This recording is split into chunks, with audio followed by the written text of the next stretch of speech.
Trinity B1, the GESE English exam. My topic. Today I want to talk about travel.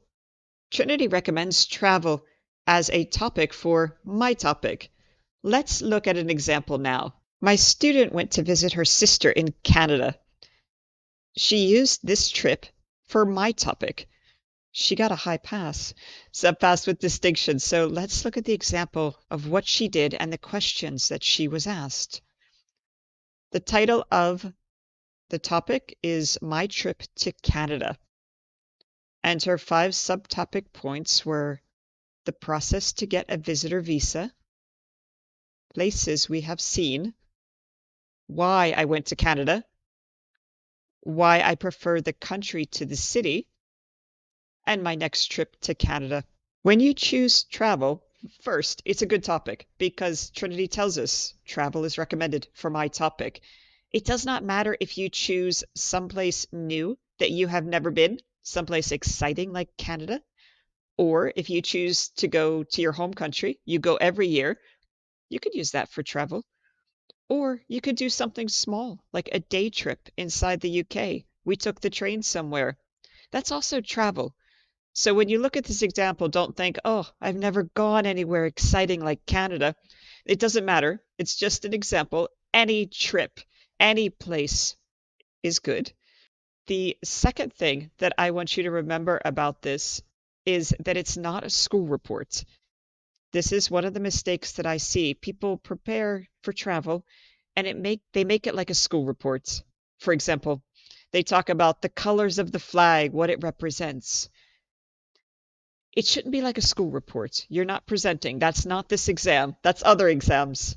It should be like a conversation, like you're telling your friends, a work colleague, someone in your family about your trip, or maybe someone you don't know so well, like another parent when you're picking up your child at school and they say, "Oh, what did you do during your summer break?"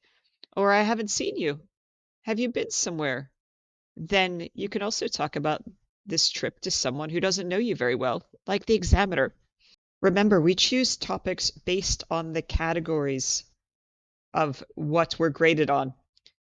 So our first subpoint is in past tense, or it's about the past tense, because we want the examiner to ask us questions in past tense, because we must answer them.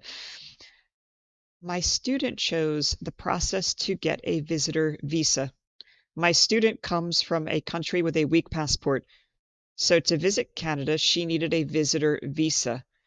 So she chose to talk about this process because it would be in the past. So the examiner would say something like, "Ah, you went to Canada. When did you go to Canada? Why did you go to Canada? Did you need a visa for Canada?" Yes, I needed a visa for Canada. I needed a visitor visa. Was it a difficult process? Was it an easy process? It wasn't so difficult. Here is what I did. I had to submit a visa application. I had to explain why I wanted to visit Canada. I had to fill in the forms to say that my sister would support me while I was in Canada because my sister was in Canada. She is at university. She is studying to be a doctor. So my sister has a special visa for education, and she supported me when I visited her. So lots of past tense on this point. Why I went to Canada. It's a good question. Why did you go to Canada?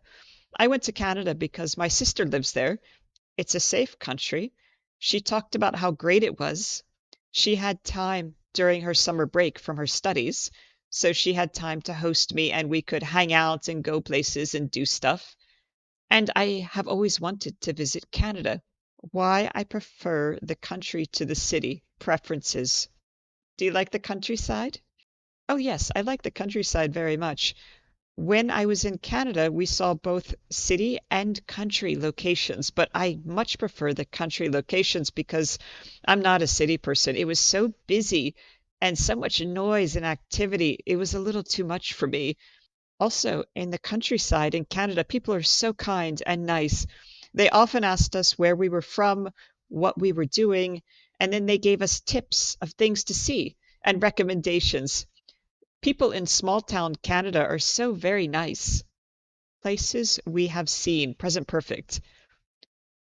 Remember, your present perfect can be something like, have you ever been to Canada? Yes, I have been to Canada. Or, no, I have never been to Canada. When we write a point like this, places we have seen, present perfect is used for experience. Have you done something? Have you seen something? So when we write this point like this, the examiner might say, did you see anything interesting in Canada? Oh, yes, I saw this, this, and this. What other places have you seen?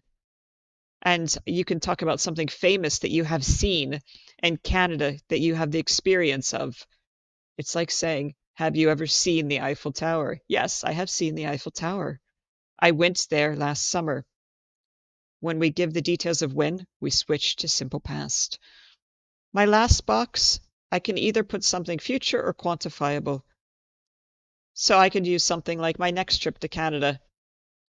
The examiner might ask me something like, did you enjoy visiting Canada? Oh, yes, I enjoyed it very much. It was absolutely great for 3 weeks. I'd love to go back. Do you have any plans to visit Canada again? I will visit Canada next summer. Before my sister finishes her degree, she has another summer break, so I can visit her again. I'd love to go because we had such a great time. Do you think you will visit Canada in the future to study yourself? I hope so. I really liked it, and I think it's a nice place to be a student. Can you ask me a question about Canada?